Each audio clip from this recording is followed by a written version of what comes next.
How much of what you pack do you actually use? Not how much do you bring, how much do you use? I started tracking this about 2 years ago after a trip to Japan where I checked a 23-kilogram suitcase and came home having worn maybe 60% of what was inside. The rest just traveled with me, through the airport, through the train station, up 4 flights of stairs in a building with no elevator in Kyoto, down a cobblestone street in the rain. I carried clothes I never wore across 9,000 kilometers, and it took that trip to make me ask why. Last time I covered your body on a plane. Now, the thing you drag with you through every airport, hotel lobby, and taxi line. And the reason most packing advice misses the point. The competitor version of this topic starts with tricks. Wear your heaviest items through security. Stuff shoes with socks. Use the personal item allowance for your heaviest gear.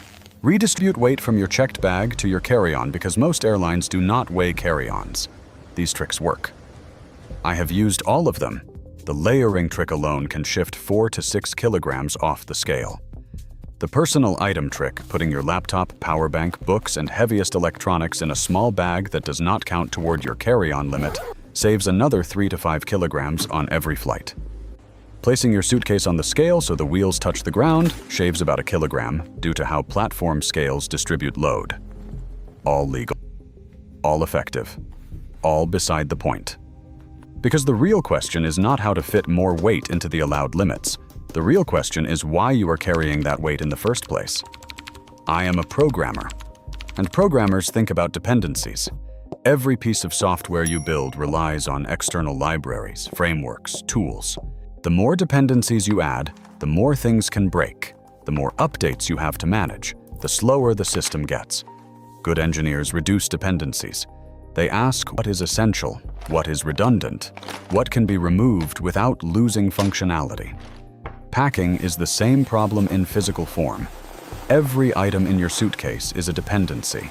It takes up space, adds weight, requires decisions when you pack and unpack, and creates anxiety about losing it. The question is not how to carry it all more cleverly. The question is how much of it you actually need. My first international trip, I packed for every scenario. Rain jacket, formal shirt, extra shoes, a book I never opened, medications for conditions I did not have. It felt responsible. It felt like preparation. What it actually was, I realized years later, was anxiety converted into objects.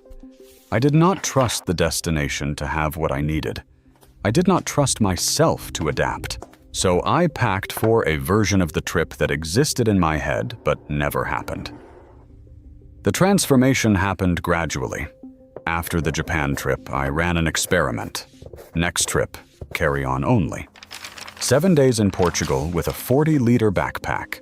I packed 5 shirts, 2 pants, 1 pair of shoes worn on the plane, basic toiletries, a laptop, and chargers. That was it. And something unexpected happened. The trip was better. Not because I had less stuff, but because I made fewer decisions. Morning routine took 5 minutes instead of 20. I never debated what to wear because the options were limited. I walked faster through airports. I took buses and trains I would have avoided with a roller bag. I never waited at a carousel. I was lighter, and the lightness was not just physical. There was a specific moment in Porto that I remember. I was walking from a train station to my hotel, uphill, narrow cobblestone street, late afternoon. A couple ahead of me was dragging 2 full-size roller suitcases up the same hill. The wheels kept catching on the stones. They were sweating, frustrated, stopping every 30 meters. I walked past them with my backpack in about 2 minutes. And I thought about all the trips where I had been that couple, where I chose the taxi instead of the walk, the elevator instead of the stairs, the direct route instead of the interesting one, all because of the bag.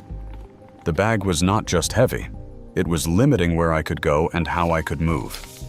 Since then, I have done carry-on only for every trip. 2 weeks in Southeast Asia, 10 days in Turkey, a week in Iceland in winter, which people said was impossible without checked luggage. It was not.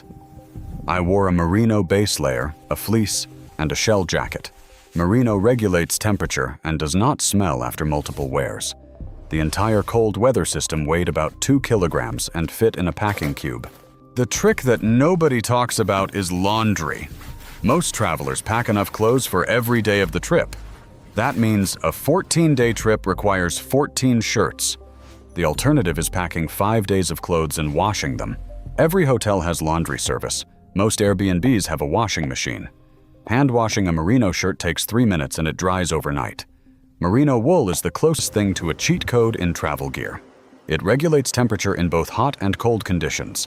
It resists odor because the fiber structure does not hold bacteria the way synthetic fabrics do. And it weighs almost nothing. 2 merino t-shirts, a merino long sleeve, and a merino base layer weigh less than a single pair of jeans. Once you build laundry into the plan, the bag shrinks by half and the trip length becomes irrelevant to the packing list. 3-day trip or 3-week trip. Same bag. There are real costs to checking luggage that go beyond the $40 or $60 fee. A checked bag adds 20 to 30 minutes at the destination waiting at the carousel. It creates a single point of failure. If the bag is lost or delayed, your trip is disrupted at the worst possible moment when you have just arrived, tired, in a new city, possibly without the right clothes. Airlines lose roughly 6 bags per 1,000 passengers on international flights. Those odds feel small until it happens to you. I have had 1 bag lost and 1 delayed by 2 days. Both times I was reminded that the stuff in the suitcase was never as essential as I thought it was. I managed fine without it, which raised an obvious follow-up question. If I can manage without it when it is lost, why am I packing it at all? The best packing hack is not a trick for beating the scale. It is a shift in thinking. Reduce dependencies. Pack what you will use, not what you might need. Build laundry into the plan. Trust the destination. And accept that the freedom of traveling light is worth more than the security of having every possible item with you. The suitcase is not a safety net. It is a drag coefficient. Packing light is logistics, but traveling itself, why you do it, what it changes in you, what you are actually looking for out there, that is a bigger question. And one conversation on a night train with a stranger I never saw again changed how I think about the answer. That is Friday.